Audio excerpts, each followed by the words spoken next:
ئابیانی ئازیز دێنێ سەر وانەی سێم سادەکردنی بڕۆژەکان. لە سادەکردنی بڕێژەکان چمان هەیە ڕادە ڕەگەلێک چۆکانمان هەیە و هەروەها ڕادە ڕەگەلێک نەچۆکان. سەرەتا بزانین ڕادی ڕەگی لێک چوو چییە؟ لێک چوو لە ناوەکەی ڕادیارەوەتە وەکو یەک ئەڵێ چ بریتین لەو ڕادانەی کە هەمان ژێڕەجیان هەیە. بۆ نمونە سێ ڕەجی 11 فاریزە 6 ڕەجی 11. گرنگ ئەوەیە ژێڕەگت چ بن یەکسان بن. ئەگەر هاوکۆڵکە جیاوازش بن زۆر ئاسایی و احتیادیە. ئێستا لێرە ئەو 11 پێدرێت چ ژێڕک، ئەو 11 ژێڕەکە، لێرەش ژێڕەگە. ئەو ژمارەی تەنیش ڕێگەکەی پێدرێت چه هاوکۆڵکە. ئەمە گرنگ ئەوەیە ژێڕەکەکانمان یەکسان بن. ئەگەر ژێڕەکمان یەکسان بوو ئەوە ڕادی ڕەگی لێک چووە. هاوکۆڵکەکانت جیاوازش بن چێشەنی. ئێستا لێرە سێ و لێرە شەشە زۆر احتیادیە. هەروەها ڕادە ڕەگی لێک نەچووەکانمان هەیە. ئەڵێ ئەو بریتین لەو ڕادانەی کە ژێڕەجیان چی جیاوازە. ئێستا لۆ نمونە لێرە ژێڕەکەت چەندە 5 ئەو پێدرێت چ ژێر ڕەک و هەروەها ئەو هەفتەش چیە ژێڕەگە. ئێستا لێرە ژێڕەکەمان چییە؟ لێرە هەفتە لێرە 5 کەواتە چیە ڕادی ڕەگی لێک نەچوو. ئەوەی پێویستە بزانێ.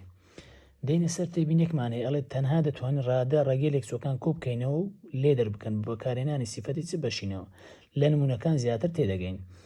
نمونەی ئەلفمان هەیە ئەڵێ چە نمونە یەکەم ئەڵێ کۆکردنەوە و لێدەرکردنی ڕەگە چ دووجاکان. دێن نمونەی ئەلفمان هەیە ئەڵێ چە 3 ڕەجی 2 کۆ 6 ڕەجی 2. ئەو شیکارەکەی بەڵام ئەو شکارەکەی هەر دەنووسینەوە لەوە زیاتر تێبگەن. لێرە دیقەت بدە تەمەشاکە یەکەم هەنگاوەت و دیقەت بدەسە چ تەمەشاکە بزانە ژێڕەکەت یەکسانن یاخود نا. ئێستا لێرە تەمەشاکە نمونەی ئەلف ژێڕەکەت لێرە چەندە؟ لێرە 2 بە قەڵەم سۆری دیاریکەم. لێرە چەندە؟ لێرەش 2 کەواتە ژێڕەکەت یەکسانن؟ بەڵێ مادەم ژێڕەکەت یەکسانن مادەم ژێڕەکەت یەکسان یەک ژێڕەجی ئەنووسیەوە. ئەگەر دوو ژێڕەکەت هەبوو سێت هەبوو چارت هەبوو هەرچەندی هەت بوو ئەگەر یەکسان بوون یەکجار ئەدەنووسیەوە ئەو یەکجار نووسیمەوە. ئەوجا چ دەکەی؟ ئیش لەسەر هاوکۆڵکەکانەکەی. لێرە هاوکۆڵکەم چەندە؟ 3 ئەگەر هیچ هاوکۆڵکێکم نەبوواتە چەند واتە یەکە. لێرە چەندە؟ 3 لێرە چەندە؟ 6. تەمەشای کردارەکەی کردارەکە چی کۆیە؟ ڕاستەوخۆ کۆ دەکەمەوە 3 کۆ 6 دەکاتە چەند؟ دەکاتە 9. ئەوە لەقی ئەلف. ئەو جارە دێنێ سەر چ لەقی بە تەمەشاکە بزانە ژێڕەکەت یەکسانن یاخودنا. لێرە 5 ژێڕەکەت ئەی لێرەش 5 کەواتە یەک ژێڕەجی دەنووسمەوە مادەم یەکسانە. ئەو جار ئیش لەسەر هاوکۆڵکەکانەکەم. لێرە چەندە؟ 9 لێرە 2 کردارەکەت چی کەمە کەواتە ڕاستەوخۆ دەڵێن چ 9 کەم 2 دەکاتە چەند؟ دەکاتە 7. ڕاستەوخۆ وەڵامەکەی دەنووسم. بەو شێوازش تەواوە بەڵام پێویست ناکە ئەوەندە دوور درێژ بکەم ڕاستەوخۆ وەڵامەکەی بنووسە ئاساییە. تێبینێشکەمان هەیە ئەڵێ چە هەندێک جار لێکچوون لە نێوان ڕادە ڕەگەکاندا چ بە دیار ناکەوێتە تا سادەی نەکەی. لە نمونونەکان دێنێ سەر. ئێستا لەو نمونەی دێنێ سەر. نمونەی دووەمان هەیە ئەڵێ چە 5 ڕەجی 12 کەم 2 ڕەجی 27 کۆ ڕەجی 47. سەرەتا تەمەشاکە بزانە ژێڕەکەت یەکسانن یاخودنا. ئەگەر دیقەت بدەی ژێڕەکەت چنە؟ ژێڕەکەت جیاوازن. مادەم ژێڕەکەت جیاوازن نابی ئاوا لێ بگەڕی دەبی چ بکەی؟ دەبی سادەی بکەی ئەگەی توانای سادەبوونی هەبوو. ئەگەر توانای سادەبوونی نەبوو وازی لێدێنی. بەڵام لێرە ئەگەر دیقەت بدەیت توانای سادەکردنی هەیە دێی سادەی دەکەین. سەرەتا پێنجەکەی وەکو خۆ ئەنووسینەوە چونکە هاوکۆڵکەیە ڕەجی 12 هەیە. دوو ژمارەی وەرگرە لێکدانیان کە یاخود جارانیان کەی بکاتە 12 بەیەک مەرج. ژمارەیەک ڕەجی هەبی ژمارەیەک ڕەجی نەبێ. چەند جاران چەند؟ 4 جارانی 3 وەردەگرین لەبەرچی چونکە 4ەکە ڕەجی هەیە بەڵام 3کە نیتی. کەمەکەی دەنووسینەوە. 2کە هاوکۆڵکەی وەک خۆ دەنووسینەوە ڕەجی 27. چەند جاران چەند دەکاتە 27 دوو ژمارەی وەردەگری کە جارانێکە بکاتە 27 بە مەرجەک ژمارێک ڕەجی هەبی ژمارەیەک ڕەجی نەبێ. 3 جاران 9 یاخود 9 جاران 3 جیاوازی نییە.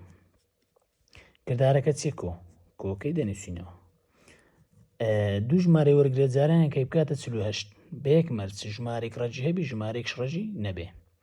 ئێستا 6 جاران 8مان دەکاتە 48 بەڵام لە 6 ڕەجی هەیە نە 8. چەند جاران چەند؟ 3 جارانی 16 3 جاران 16 دەکاتە 48 سێکە ڕەجی نیە بەڵام 16 ڕەجی هەیە کەواتە 3 جاران 16 وەردەگرین. یەکسانە. پێنجەکە وەکو خۆ. کردارەکەت لێرە چییە؟ جارانە. ئەگەر هیچ کردارێک نەبووەتە جارانەکەی دەبی بنووسی لێرە.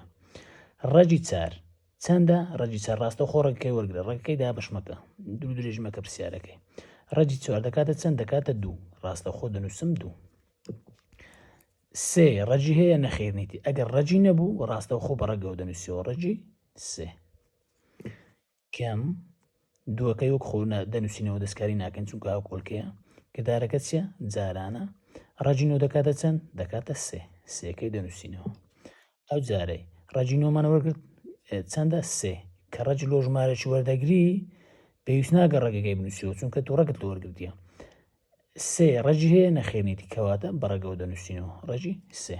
کردارەکەمان چییە؟ کۆ دووکەی دادەنێەوە. 3 ڕەجی هەیە نەخێنیتی کە ڕەجی نەبوو ڕاستەوخۆ بەڕێگەوە دەنووسیەوە. ڕەجی 16 دەکاتە چەند؟ دەکاتە چەند؟ دەکاتە 4. یەکسانە. ئەگەر دیقەت دەی تەمەشاکە ئەو ژێڕەگانەی وەکو یەکن باز نەشیان بە دروست دەکەم لەوەی ئاسانتر بێ. ئێستا ئەوە ڕەجی 3 ئەوە ڕەجی 3 ئەوەش ڕەجی 3. هەموو ژێڕەگەم چنە یەکسانن. هەر چەند ژێڕەگت هەبوو ئەگەر یەکسان بوون چەند جار دەنووسینەوە؟ 1 جار. ڕەجی 3. ئەو جارێ چ دەکەی؟ بێک هەنگا و ئەو کرداری ئەنجامەدەم. 5 جاران 2 دەکاتە چەند؟ دەکاتە 10. 2 جاران 3 دەکاتە چەند؟ دەکاتە 6. ڕاستەوخۆ خۆ چ دەکەم؟ ئەڵێم 10 کردارەکە چ لێرە؟ کەمە. 10 کەم 6 دەکاتە چەند؟ دەکاتە 4. 4 لێرە کردارەکە چیە؟ کۆیە. 4 کۆ 4 دەکاتە چەند؟ دەکاتە 8. کەواتە ئەنجامی کۆتاییم دەکاتە 8 ڕەجی 3. دەینە سەر نمونەی سێەم بەکارهێنانی بەشینەوە. پرسیاری یەکەم ئەڵێ چێ؟ ڕەجی 3 کەوانە ڕەجی 3 کەم ڕەجی 15. کەوانەیەک تێ لە پێش کەوانەکەی تێ ڕەجی 3 کردارەکە چی لێرە؟ جارانە. کەواتە چ دەکەی؟ ئەو ڕەجی 3 جارانی ناو کەوانەکەی دەکەی. سەرەتا جارانی ڕەجی 3 دەکەی پاشان چ دەکەی؟ جارانی ڕەجی 5 دەکەی. یەکسانە. ڕەجی 3 جاران ڕەجی 3 هەر کاتێک دوو ژێڕەگت وەکو یەکبوون لە کرداری لێکدان تەنها ژێڕەکەی بنووسەوە کە چەندە؟ 3.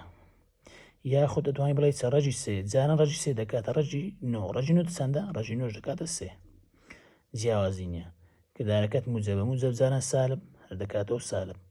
ڕەجی 3 جاران ڕەجی 5 دەکاتە چەند؟ ڕەجی 15. لەوەی زیاتر دەتوانی سادەی بکرد؟ نەخێ ناتوانانی لەوەی زیاتر سادە بکەین.